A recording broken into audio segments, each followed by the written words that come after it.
Hi guys, എല്ലാവരും സുഖമായിട്ടിരിക്കുകയല്ലേ? എന്തൊക്കെയുണ്ട് വിശേഷം? ഇന്ന് ഭയങ്കര മടിയായിരുന്നു, അത് എൻ്റെ സത്യം. ഒരു 10-12 മണി വരെ ഇങ്ങനെ വെറുതെ മൊബൈലിൽ കുത്തിക്കൊണ്ടിരുന്നു. 12 മണി കഴിഞ്ഞപ്പോഴാണ് ഒരു ഉത്ബോധം വന്നത്, ഉച്ചയ്ക്ക് എന്തെങ്കിലും കഴിക്കണമല്ലോ, അതിന് ഞാൻ പോയി എന്തെങ്കിലും ഉണ്ടാക്കണമല്ലോ എന്ന്. അപ്പം ഇവിടെ ആർക്കും അങ്ങനെ ഉച്ചയ്ക്ക് ചോറ് തന്നെ കഴിക്കണമെന്ന് വലിയ താല്പര്യമൊന്നുമില്ല, എന്തെങ്കിലുമൊക്കെ കഴിച്ചാൽ മതി. അപ്പം ദോശയുടെ ബാറ്റർ ഉണ്ടായിരുന്നു, അപ്പോൾ ദോശ ഉണ്ടാക്കാം, കൂടെ ഫിഷ് കറിയും ഫ്രൈയും ആക്കാമെന്നൊക്കെ ആയിരുന്നു പ്ലാൻ.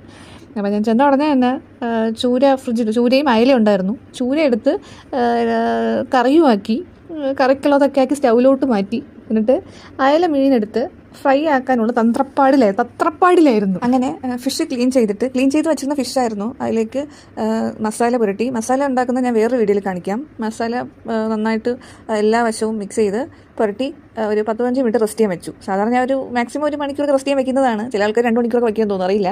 പക്ഷേ എനിക്ക് അത്രയ്ക്കുള്ള ക്ഷമയില്ല, സമയമില്ലായിരുന്നു. അതുകൊണ്ട് 10-15 മിനിറ്റേ വെച്ചുള്ളൂ. എന്നിട്ട് സ്റ്റൗ ഓൺ ചെയ്ത് ഫ്രൈ പാൻ വയ്ക്കുക, എണ്ണ ഒഴിക്കുക. എണ്ണ തിളയ്ക്കുമ്പം കറിവേപ്പില ഇട്ട് ഈ മീനും എടുത്തിട്ട് അങ്ങോട്ടും ഇങ്ങോട്ടും വേവുന്നതിനനുസരിച്ച് തിരിച്ചിട്ട് നിങ്ങൾക്ക് പ്രത്യേകിച്ച് പറഞ്ഞിരേണ്ട ആവശ്യമൊന്നും ഇല്ലല്ലോ, ഇതൊക്കെ എല്ലാവർക്കും അറിയാവുന്നതല്ലേ. എന്നിട്ട് അതിൻ്റെ തൊട്ടപ്പുറത്ത് മീൻകറി റെഡിയായിട്ട് ഇരിപ്പുണ്ട്. അങ്ങനെ ഇത് റെഡിയായി. ഈ വീഡിയോ നിങ്ങൾ ശ്രദ്ധിച്ചിട്ടുണ്ടോ എന്നറിയത്തില്ല, 2 കാലുകൾ കാണുന്നുണ്ട്. അത് എൻ്റെയും എൻ്റെ ഹസ്ബൻഡിൻ്റെയാണ്. നമ്മൾ ഇത് വീഡിയോ എടുക്കുന്നതിൽ വലിയ ജ്ഞാനികളൊന്നുമല്ല, ബിഗിനേഴ്സാണ്. അപ്പോൾ അതിൻ്റേതായ ഭാവവ്യത്യാസങ്ങൾ ഈ വീഡിയോ നിങ്ങൾക്ക് മനസ്സിലാവും. അപ്പം അങ്ങനെ ഞാൻ പെട്ടെന്ന് തന്നെ ദോശ ഉണ്ടാക്കി, മീൻ കറി ഒഴിച്ചു, ഫ്രൈയും വെച്ചു, അങ്ങോട്ട് കഴിക്കാൻ പോവുക. കുഴപ്പമില്ലായിരുന്നു, നല്ല ടേസ്റ്റ്. ഫ്രൈ നല്ല ടേസ്റ്റ് ഉണ്ടായിരുന്നു കേട്ടോ, പറയാതിരിക്കാൻ വയ്യ. മസാലയുടെയൊക്കെ ഇഞ്ചിയുടെയും ഗാർലിക്കിൻ്റെയൊക്കെ നല്ല ടേസ്റ്റ് ഉണ്ടായിരുന്നു.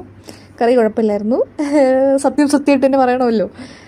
അപ്പം അങ്ങനെ ഞാൻ കഴിച്ചുകൊണ്ടിരിക്കുക. അപ്പോൾ ശരി, എന്നാൽ നിങ്ങളെല്ലാവരും ഫുഡ് കഴിച്ചല്ലോ അല്ലേ? നമുക്കിനി നെക്സ്റ്റ് വീഡിയോ കാണാം. Bye, see U.